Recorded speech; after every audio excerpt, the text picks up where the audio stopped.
Tonight,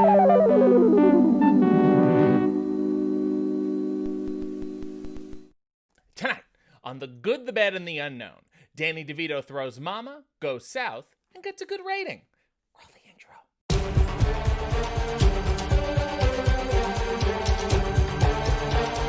Hello, boys and girls. This is your old friend RJ City, and I'm back with another episode of The Good, the Bad, and the Unknown, where I take one artist and find one work of theirs that I like, one that I don't, and one that not many people may know about. And today we are talking about someone who, incredibly, we have not mentioned once on this show yet, the indelible Danny DeVito. He was born Daniel Michael DeVito Jr. in Neptune Township, New Jersey in 1944. He was trained at the American Academy of Dramatic Arts and then worked his way through the theater, where he first met his future wife, Rhea Perlman. He is best known for films like One Flew Over the Cuckoo's Nest, Terms of Endearment, and Batman Returns.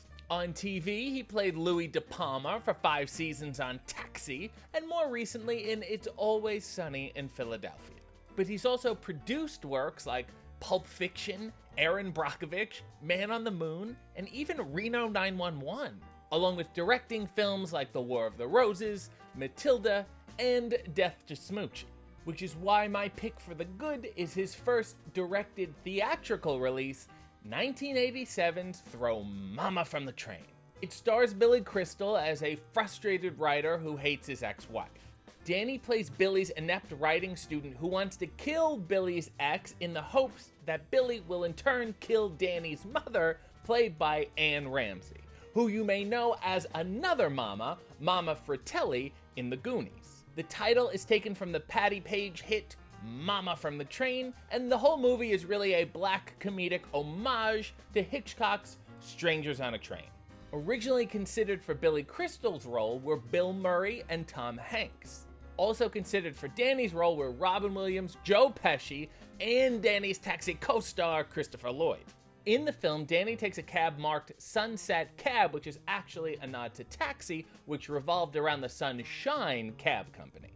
The movie was a box office hit, although it received mixed reviews. But one thing everyone could agree on was the performance of Anne Ramsey. Anne's distinct speech was actually caused by operations she had for throat cancer. During filming, she had to undergo even more operations and was apparently in intense pain. But Danny DeVito said Anne never once asked for time off and always did her scenes. Her performance was so good and so impactful that she actually received an Academy Award nomination for Best Supporting Actress, even though her total screen time was just 10 minutes. So the good was Throw Mama from the Train, and the bad, well, you may be wondering how a One Flew Over the Cuckoo's Nest reunion of Danny DeVito, Christopher Lloyd, and Jack Nicholson could be bad, and my answer is the 1978 film Goin' South.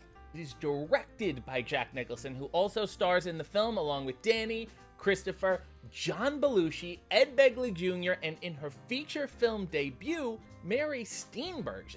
Jack plays an outlaw in the Wild West who is to be hanged unless, according to some odd town rule, he can find someone to marry him. Mary is that woman, although she only marries Jack to get Jack to work on her secret gold mine. Christopher Lloyd plays a sheriff, and Danny plays a member of Jack's old gang. Apparently, Jack literally discovered Mary in a casting waiting room, got her a script, and had her audition the next day. Mary and Christopher Lloyd would go on to work together again in another kind of Western, 1990s Back to the Future Part 3. And Danny and Jack would go on to work together again in Terms of Endearment, Hoffa, and Mars Attacks. This was John Belushi's third film right after Animal House, and he did not get along with Jack Nicholson at all. He made a lot of demands, he was very stubborn, which all eventually led to him getting his part reduced. When asked what it was like working on the picture, John Belushi said, "Jack treated me like shit on Goin' South. I hate him." Audience and critics seem to hate this movie too because it bombed all across the board. It was just like way too much Jack Nicholson, especially when the only person Jack Nicholson had to rein him in was Jack Nicholson. He was way too wacky, and so is the whole movie, which is a shame because everyone in it is a really good actor. They're all such fantastic actors that if you picture an actual dramatic Western with all of them in it, it sounds like a really good idea. But comedically, not so much. because they're all already weird-looking, wacky people, so adding to it is just overkill. However, Mary did get a Golden Globe nomination for Best New Star of the Year, so that's nice. So the good was Throw Mama from the Train, the bad was Going South, and the unknown is another film that Danny DeVito directed, the 1984 TV movie, The Ratings Game. Danny stars in it along with Rhea Perlman, Hunt Hall, Vincent Schiavelli, Daniel Stern, George Wendt, Jane Meadows, Steve Allen, and a young Michael Richards and Jerry Seinfeld. What the fuck? Danny plays a trucking company owner who desperately wants to break into TV. When he gets his own pilot, he falls in love with a TV ratings analyst, naturally played by Rhea Perlman. Together, they hatch a scheme to rig the Nielsen ratings and make Danny's show the most watched. It's funny, smart, and a biting criticism on the TV industry and the cult of celebrity.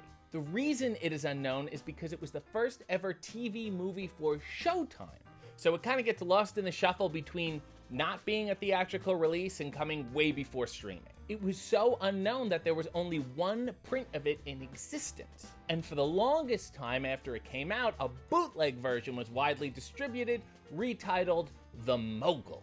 However, in 2016, The Ratings Game was finally released on DVD along with 4 short films that Danny directed before this. So the good was Throw Mama from the Train, the bad was Going South, and the unknown, which you now know and should really see, is The Ratings Game. I am RJ City, and this is what I've chosen to do with my life. Guests of the RJ City Show, subscribe to his channel, follow him on social media, and buy his t-shirts at prowrestlingtees.com/RJ City.